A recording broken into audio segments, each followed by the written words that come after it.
right, Jim, our next question sent to CornyDriveThru at gmail.com was sent by John O. on Long Island. Oh, John. It was Oh Yoko, the song that, well, based on your vocal stylings, I thought you were singing, but let's go to this. From your history of wrestling knowledge.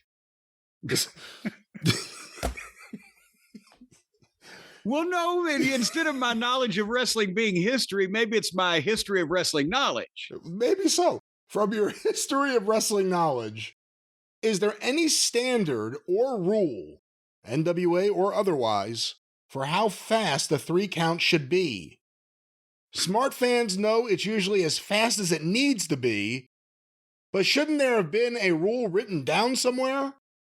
Has a referee ever gotten in trouble, either from a commission or in an angle, for counting fast or slow? Ha, ha, ha. Well, the one that, to answer the second question first, the one that comes to mind is when Nick Patrick on that WCW fiasco got heat for counting normally when he was supposed to count fast. Remember with the Hogan and Sting business? It's always been 3 seconds is what people would say. All it takes is 3 seconds to hold your shoulders to the mat, or the count of 3. It insinuates 3 seconds. I don't know specifically if there was a rule in writing that indicated the exact amount of elapsed time, but I'm sure they probably, for a 3 count, whatever.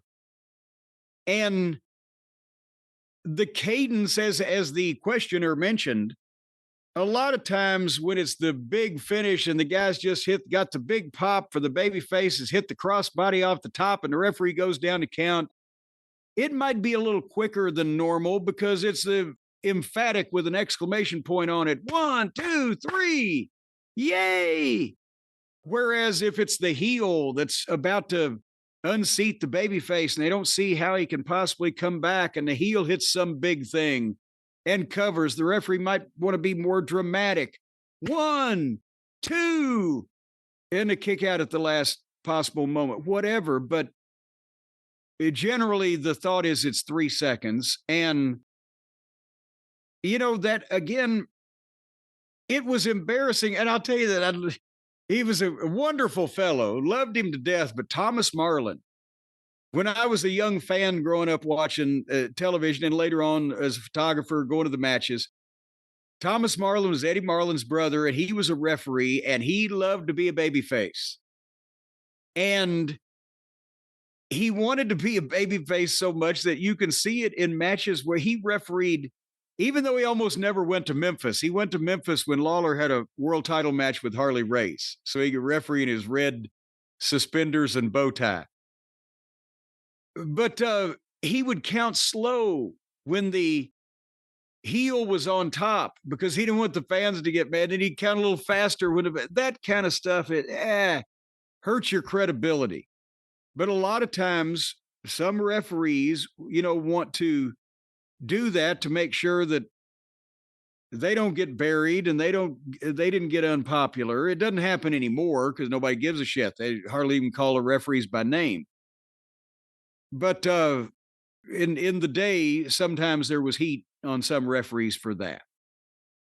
My thing that drives me crazy is the slow 10 count, where like you see a lot in AEW where the referee will go 1 and then take 5 steps back and then come up again 2. Yeah. It gets the fans to count along slowly, but it takes 2 minutes to count to 10. Well, they can't even do that anymore in AEW because even if they're taking a 2-minute 10 count, if they get the fans to start counting with them, then the fans will know when they should have been counted out because the wrestler still won't get back in the fucking ring.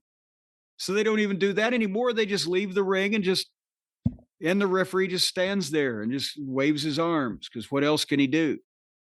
If a stern booker gave the referee instruction to count the motherfuckers out if they abuse a somewhat generous count, which ought to take 20 or 30 seconds tops, then count them the fuck out and it's their fault. Then that shit would cease, but it won't until someone does.